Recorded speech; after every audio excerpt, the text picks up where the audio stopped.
in Mark 4 and in 35 through 41, but I want you to focus exclusively on verse 37. And the scripture says, and there arose a great storm of wind, not lightning, not thunder, not rain, but a great storm of wind.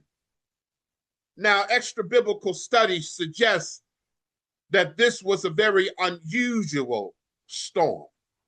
In fact, the area where this storm came from is not known to have this type of windstorm.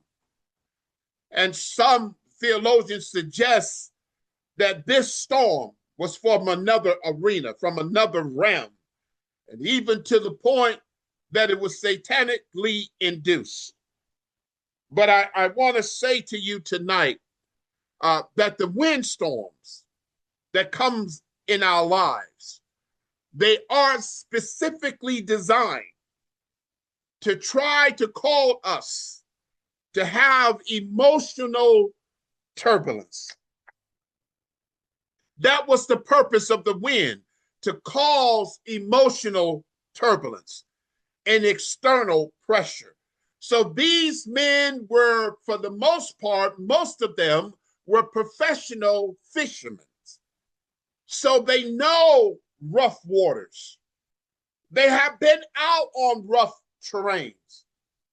So to be in a situation where the waves is hitting against the boat was not unusual unto them.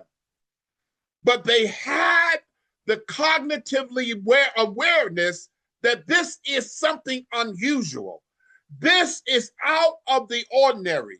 From out of nowhere, I'm speaking to somebody now. I don't want you to get caught up in the story that you missed the message. Because out of nowhere, some of you have been going through some stuff. You've been facing some stuff. Some wind has been blowing against you. It's been trying to take you out. And you're asking yourself, where did this come from? So the disciples knew that this was unusual. And with all their strength, they're trying to row against the wind, against the waves of the waters. Brothers and sisters, please remember, the purpose of this wind was to bring fear.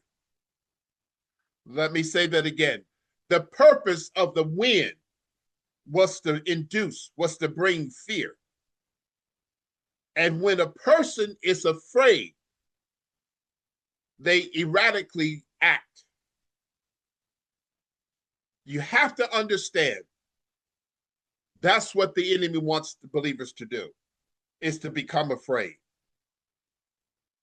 So this was a very unusual storm, a windstorm out of nowhere. And they knew it. They knew that this was unusual. The wind that would bring worry, the wind that would bring anxiety, the wind that would bring fear, the wind that would cause you to be uncertain, the wind that would try to steal your peace, the wind that would come against your strength. Fear, false evidence that appears to be real. So the storms was designed to bring discouragement. It was designed to bring disappointment. It was designed to deflate their joy. Faith is not the absence of fear, my brothers. Faith is not the absence of fear, my sisters. But faith is despite of it. Despite the fear, despite the situation, despite the storm, I'm going to still press in. I'm going to still move forward. And as I was just meditating on this, I said, well, Lord, what does this really mean? And here's what the Holy Spirit said. And I thought it was so funny, I had to write it down so I wouldn't forget. He says, tell them to just do it.